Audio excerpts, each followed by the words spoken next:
On a l'impression que le web, c'est simple, c'est fluide. Mais qu'est-ce qui se passe vraiment derrière l'écran?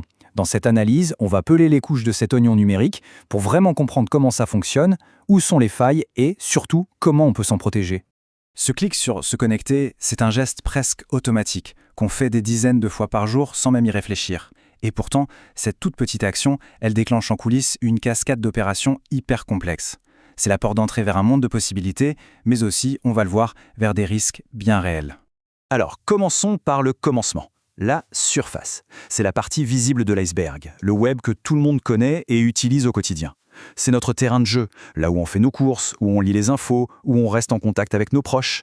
Qu'on utilise Chrome, Safari, Firefox, peu importe, notre navigateur, c'est la porte d'entrée vers cet univers de services. En quelques clics, hop, on passe d'un site de e-commerce à sa boîte mail, on jette un œil aux dernières actus, le tout avec une facilité qui est, il faut le dire, assez déconcertante. Et bien sûr, cette fluidité, ce n'est pas du tout un hasard. Derrière, il y a des armées de développeurs et de designers dont le seul but est de rendre l'expérience la plus intuitive possible. L'idée, c'est qu'on oublie complètement la machine et la complexité technique qui se cache derrière chaque action, que ce soit pour ajouter un article au panier ou pour regarder la météo de demain. Bon, maintenant, il est temps de soulever le capot. On va passer de l'autre côté du miroir pour aller voir ce qui se passe dans la salle des machines et découvrir le code qui orchestre toute cette magie. Au cœur de toute cette interactivité, il y a un langage qui est absolument partout, le JavaScript. C'est lui le grand responsable de la vitalité des pages web modernes. C'est grâce à lui que le contenu peut se mettre à jour en temps réel, que des animations peuvent se lancer, le tout directement dans le navigateur, sans jamais avoir besoin de recharger la page. Pour bien comprendre la révolution que ça représente, il faut imaginer le contraste. Avant, une page web, c'était un peu comme une page de journal. Une fois imprimée, le contenu était fixe, statique.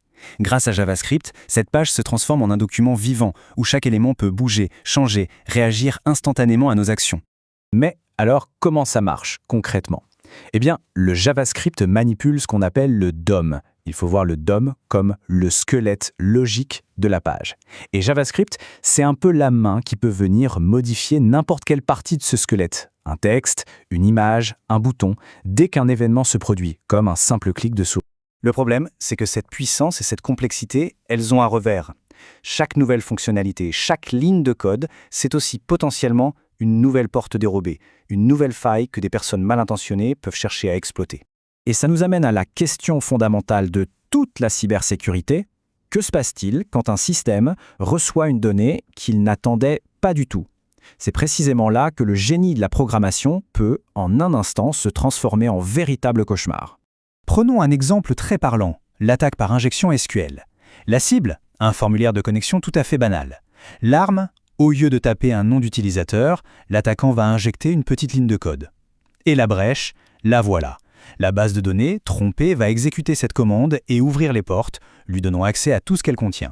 Et attention, l'injection SQL, ce n'est que la partie émergée de l'iceberg. Les attaquants ont tout un arsenal à leur disposition.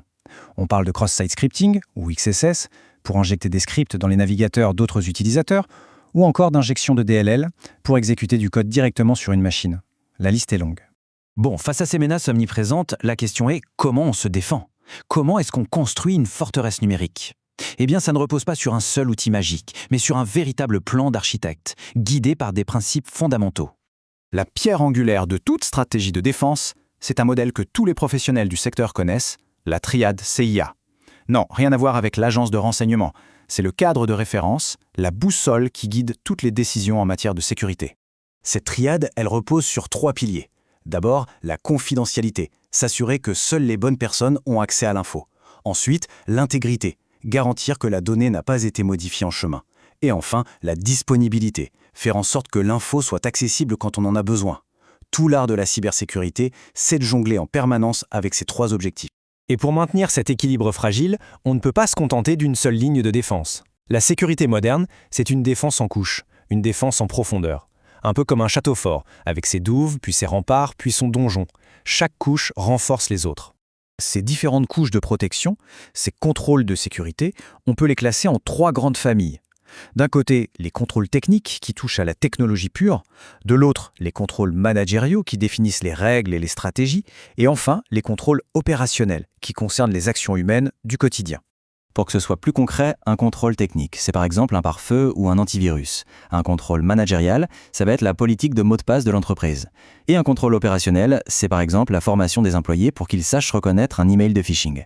C'est vraiment la synergie de ces trois approches qui permet de bâtir une défense solide. Finalement, ça nous rappelle une chose essentielle. Un vieil adage du net qui dit que la candeur et la naïveté peuvent coûter très très cher. La meilleure technologie du monde ne remplacera jamais la vigilance et une bonne dose de prise de conscience. En fin de compte, il faut bien comprendre que construire un web plus sûr, ce n'est pas seulement l'affaire des experts en sécurité. Du développeur qui écrit son code à l'utilisateur qui choisit un mot de passe robuste, chacun, à son niveau, a un rôle à jouer. La sécurité, c'est, et ça restera toujours, une responsabilité partagée.